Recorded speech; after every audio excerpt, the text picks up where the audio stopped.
பிரக்ஞானந்தாவுடன் chess விளையாடிய முதலமைச்சர். Norway chess தொடரை வென்ற முதல் இந்தியரான பிரக்ஞானந்தாவிற்கு முதலமைச்சர் விஜய் வாழ்த்து தெரிவித்துள்ளார்.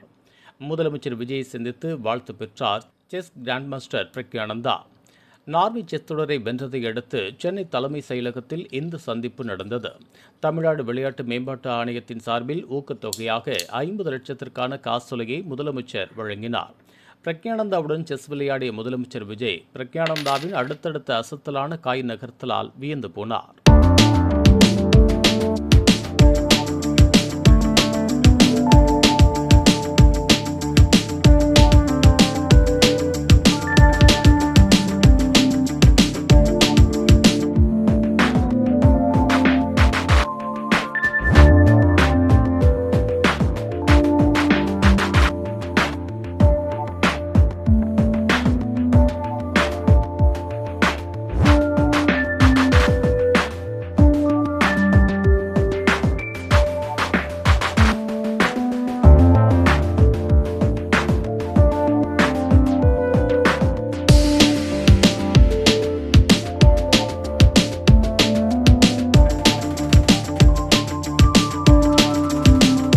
இதுபோன்ற உள்ளூர் செய்திகள், மாநில செய்திகள் மற்றும் பயனுள்ள தகவல்களை உடனுக்குடன் தெரிந்து கொள்ள GST ஆன்லைன் மீடியாவை இலவசமாக சப்ஸ்கிரைப் செய்து கொள்ளுங்கள்.